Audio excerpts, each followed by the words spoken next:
Buenas tardes a todas, a todos. Hoy vamos a tratar de pensar cómo se definen los problemas en el campo de intervención eh, de las situaciones en salud y más específicamente en el campo de la salud mental en relación a poder después incluir qué cosas la perspectiva comunitaria suma a estas lecturas en relación a las situaciones que afectan a una población o una comunidad respecto de sus formas de enfermar, de vivir, de morir, de segregar, de pertenecer.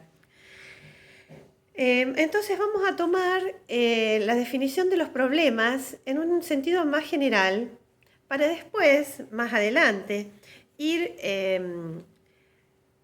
enriqueciendo ese análisis con los indicadores que nos provee el trabajo comunitario. Bueno, en términos generales, podemos decir que un problema no se manifiesta por sí mismo, sino que se hace evidente a través de ciertas circunstancias, ciertos hechos, señales o indicadores. Los indicadores son fundamentales para identificar el problema y para monitorear las intervenciones que sobre ellos se proyectan.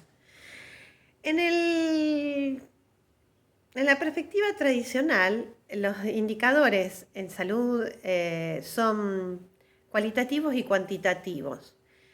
Permiten identificar la estructura de manifestaciones del problema y son hechos que son relevantes para quien los lee o para el conjunto de quienes están tratando de definir el problema. Pueden ser cualitativos o pueden ser cuantitativos. En salud hay un campo de investigación que es la epidemiología, que se ocupa de cuantificar las formas de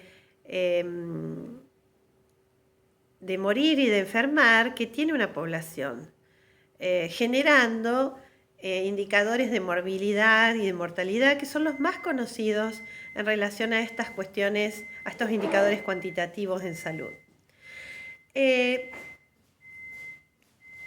el esquema tradicional, estos indicadores son los que más peso tienen a la hora de definir programas en salud.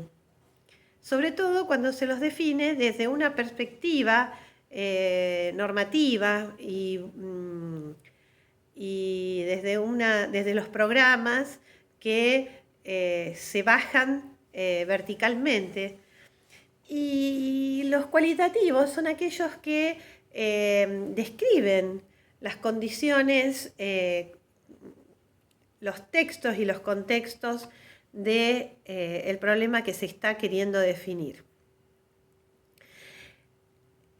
La perspectiva que nosotros intentamos ampliar es la de una condición de formalización de conceptos claves que permitan cualificar las condiciones del sujeto y sus soportes, como diría Castell, en la red vincular, en la red de lazos que va generando y que de alguna manera contribuyen a construir respuestas a los problemas en salud que acaecen en un determinado momento, en un determinado territorio y en una determinada población, así como también ese mismo lazo, como diría Durkheim, a veces provee condiciones de enfermedad, de segregación, de exclusión, como nos las describe en los procesos de marginalización el mismo Castell. Entonces, tenemos que, cuando nosotros queremos definir un problema, es necesario encontrar algunos hechos que describan eso que en el circuito de la repetición termina siendo un indicador de una situación que hace obstáculo o que de alguna manera plantea una diferencia, una distancia entre lo esperado y lo que realmente ocurre, entre lo que se considera una condición de normalidad, entre comillas, y lo que de golpe irrumpe. Entonces tenemos varios mecanismos que pueden indicarnos un hecho como descriptor o indicador de un problema. Uno de esos mecanismos es un mecanismo que nosotros también utilizamos desde el psicoanálisis para leer lo que llamamos el síntoma en su dimensión social, que es el mecanismo de la repetición. Cuando algo se repite, se reproduce de la misma manera, buscando algún modo de resolución, de abordaje o de interpretación.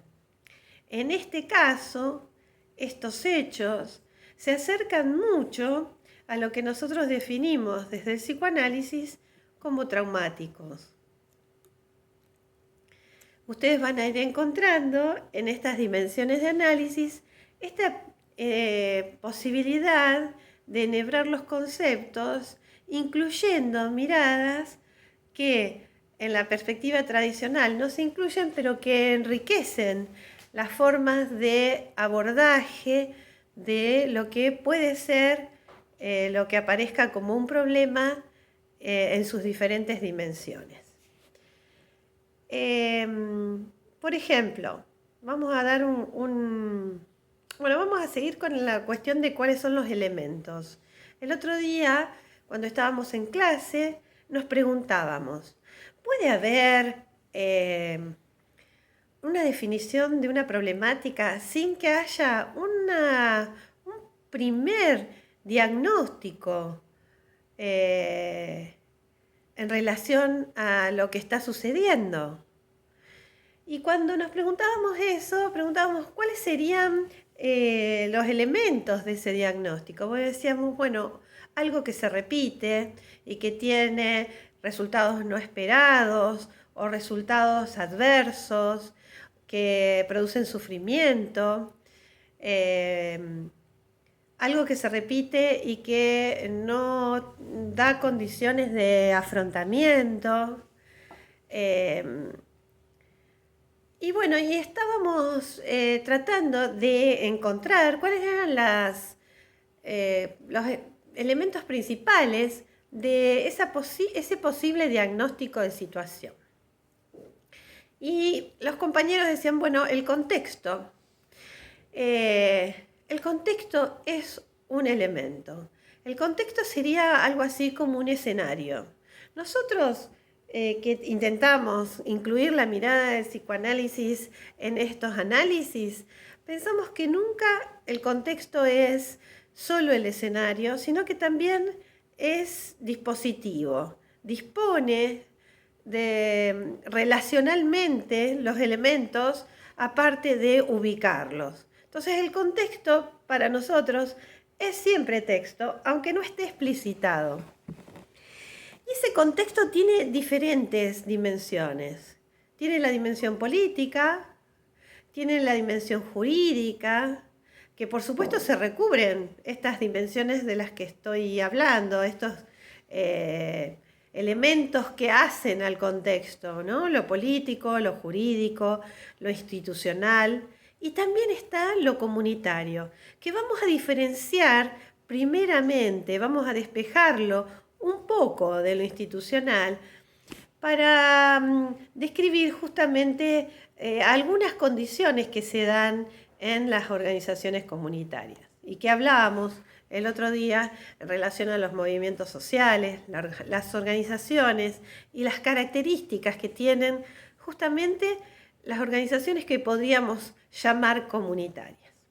En este aspecto político del que hablábamos, se refiere a las relaciones de poder, que no siempre son relaciones explícitas o instituidas, sino que están, decíamos desde el principio de nuestra perspectiva, están siempre presentes en las relaciones humanas y muchas veces no del todo explicitadas. Entonces siempre el campo es un campo atravesado por estas relaciones de poder, un campo atravesado por lo político, aunque muchas intenciones y discursos nieguen el carácter político de las relaciones humanas. Está entonces el elemento jurídico-administrativo. Podríamos pensar que en estos elementos jurídico-administrativos están los marcos legales, las normas, los reglamentos, los circuitos de intervención, los procesos de intervención y de trabajo que van a dar respuesta a los problemas o que están hechos para generar las condiciones de, por ejemplo, admisión, las condiciones de ordenamiento de los sujetos, pero también de los espacios, los territorios y las instituciones. Podríamos decir, esto se relaciona estrictamente y muy estrechamente con la dimensión institucional, ¿no? Con las instituciones. El espacio institucional sería entonces para nosotros las formas instituidas, las formas de respuestas consolidadas en el tiempo y en el espacio, que no necesariamente son los edificios, las escuelas como espacio organizacional, sino la institución educación, la institución salud, pero que de alguna manera se entretejen en esos circuitos jurídicos, en las normativas, para conformar este contexto que hace texto, aunque no se explicite. Y está en la dimensión de lo comunitario, que son los lazos y las redes que no siempre son formales, que muchas veces están basadas en la participación de los concernidos en relación a encontrar respuestas en la dimensión de lo que nosotros denominamos reproducción social a las necesidades en un espacio y en un tiempo. Y esta condición de espacio y de tiempo nos da las claves que nosotros vamos a describir como claves de pertenencia y de filiación, que dan sentido a este campo que está conformado por el territorio, las prácticas que son las que realizan las instituciones y los marcos jurídico-administrativos y los movimientos sociales en la participación social de la comunidad y los actores. Estos elementos son los elementos fundamentales que van en diferentes ordenamientos, depende de cómo se lo piense, depende de la perspectiva de los propios actores que formulan la problemática, la revisan, la analizan, la describen. Son los elementos que van a estar en juego en la conformación, en la formulación de un problema. Pero este sentido lo da justamente con que un problema no es algo que se puede objetivar en términos absolutos, sino que siempre depende de quién lo piensa y cómo se piensa. Ahora vamos a dar algunos ejemplos en el próximo tramo de la clase. ¿Cómo se piensa y quién lo piensa? Es lo que determina cuáles son los actores de los que parte el problema. Cuando nosotros vayamos a pensar la dimensión comunitaria de los problemas, el diagnóstico comunitario, vamos a ver cómo algunas cuestiones que en el marco hegemónico de la medicina, por ejemplo, del campo de la salud, en la forma tradicional de mirada, se van invirtiendo. La perspectiva comunitaria lo que hace es invertir las formas verticales de generar una mirada al campo de las intervenciones en salud y en salud mental. vamos a ir descubriendo cuáles son esas inversiones que nos promueven las herramientas del campo de lo sociocomunitario.